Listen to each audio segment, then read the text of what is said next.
All right, Miss Glaze. Hello, Miss Lewis. Hello, how are you? Good, how are you? Good. I really enjoyed coming into your classroom and seeing the great discussions and learning your students were exemplifying about comparing and contrasting two stories and writing a simple sentence using sight words.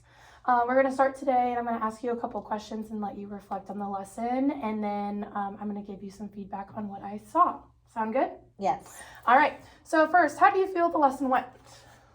I feel that the lesson went well based on the engagement that the students exhibited. Okay. I think so. I personally loved how you specifically referred to your objectives wall. I think that's really important, even in kindergarten. Like, I know it can be wordy, but I liked that you introduced the lesson so they knew like what they were learning and why. So thank you for doing that, because that is a best practice. On our campus, we talk about data-driven instruction. What data did you use to create this lesson? The data was based on teacher observation of their past writing samples. Okay, do you have some of those that we could take a look at? Yes, I do. Okay, so when did you take, or when is this writing sample from? This is from January. Okay. So as you can see here, at this point of the year, they were just using a standard sentence stem that they had to trace. And so basically they were just coming up with one word to finish the sentence stem with. Okay. And as time has gone on, now they can write their own sentences with the correct needs for a sentence, with spaces, capitals, and using kindergarten spelling for unfamiliar words, and using their word wall and other environmental print for words needed. Awesome. And then you have one from February. Yes. And when did you start? This one I don't see a sentence stem on it. So in February you started gradually releasing to where they... Right. Okay. So this, you can see that they still need support for writing their sentences without a sentence stem. She was right here. Okay.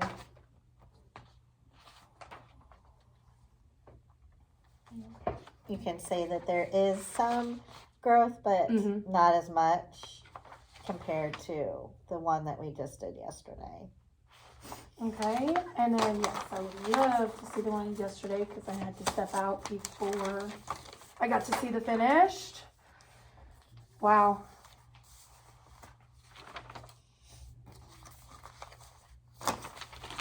And some of them are even making a second sentence now at this time of the year. Add more details to their ideas.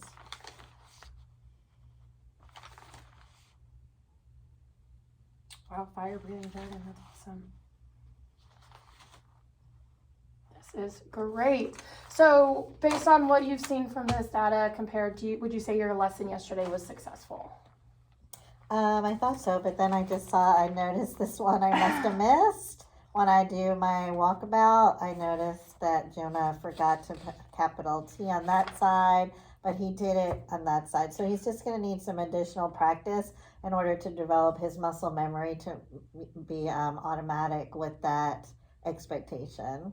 Really? Well, I love that you caught that. So they did, he did two sides. Okay. Yes. So that wasn't the expectation, but he did. Okay, got it. Awesome. Would you change anything about the lesson? One thing that I need to focus on maybe is maybe having a self-check for myself to make sure that I am engaging all students. I try to go up and down the rows where they sit in order to get their responses, but maybe even something simple, and this is old school, like the pick sticks with the craft sticks with their names.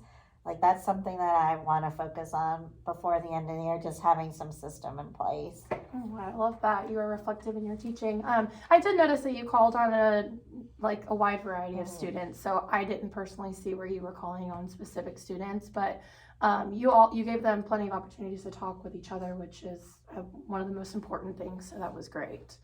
And what are your next steps for the students that didn't show mastery versus the ones that did? What's your next steps? Well, I'm going to pull just small group, maybe 2 at my table, or even one-on-one for those kids that still need some reinforcement and support with the capital letters, and then using spaces and the word wall with their kindergarten spelling too. I love it, and I loved your tool of the lightsaber, where they got to point at the word wall. That was really fun, and I can tell that they wanted to get up and do that. So, well, thank you for sharing your reflections. Do you have anything else you want to add before I go into what I saw? No? No? All right.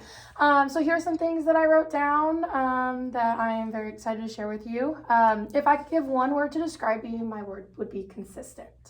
Every time I step into your classroom, I know that I can pull up your lesson plans and follow right along in what you are teaching by connecting your lesson with the curriculum and the state standards.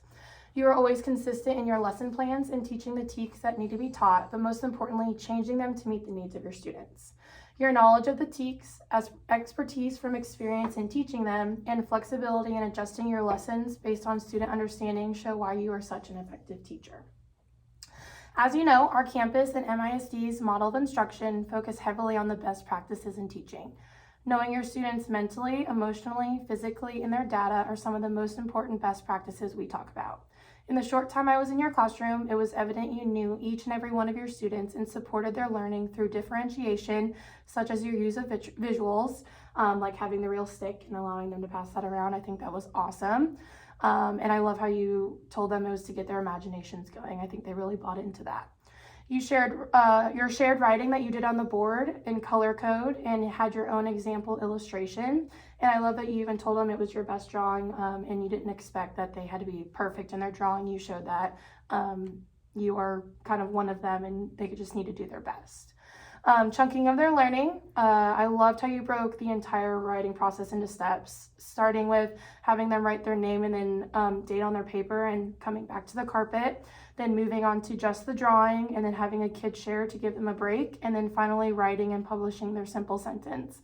I feel like teachers sometimes just want them to do it all at once, but you separating them really broke down that it is an entire writing process, even at the age of 6. So I really loved that.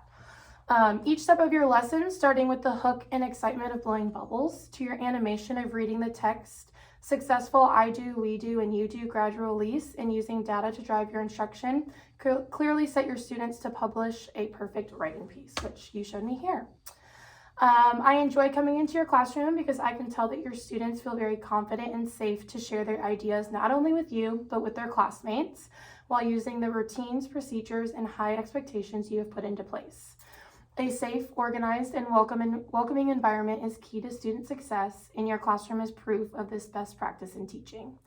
The positivity, praise, and specific reinforcements you give to students in the form of thank you for, and going into detail about their comment or behavior was astounding, and I could tell it made them feel so special, seen, and appreciated by you. Your students were hooked into the lesson before you even started it, and that speaks volumes about you as an educator and the ways in which you've instilled a love for learning into each and every one of them. I am so glad I was able to see this writing lesson because improvement and a focus on writing has been a school-wide goal from the very beginning of the school year. If you remember, we established from looking at our historic campus STAR data that writing is an area we can and will need to improve on as a whole campus, and we must align vertically across all grade levels. The expectation on our campus is that we take ownership of all students K through 5, and I think that you do that in full force. In looking at the kinder TEKS that you taught and the TEKS tested on the 4th grade STAR, you have successfully created a foundation for writing that I hope will continue to build in the next grade levels to come for these students, and in turn translate to better STAR scores. Thank you for laying such a solid base for our students to build upon.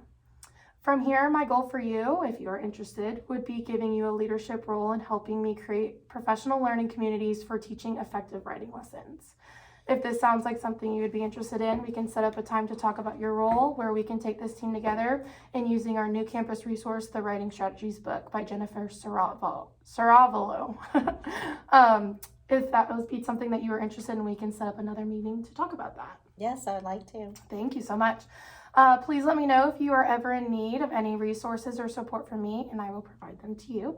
And thank you again for allowing me to see such a student-engaged lesson. Do you have any questions for me? No, thank you for spending time with us. I know the kids are excited to show off their smarts to you. They were awesome. And I did want to just say one thing. I loved that you, when you were reading the book, you had them celebrating, like, I don't know what this was, that they were Silent excited. wow. Yeah, I love that. And I definitely would love to do that in my own classroom or around the school, see that better in place. So thank you so much. Anything else? Nope. Nope. You will get a copy of your feedback and your form, and I really appreciate your time and your best practices. Thank you so much. Thank you, Ms. Liz.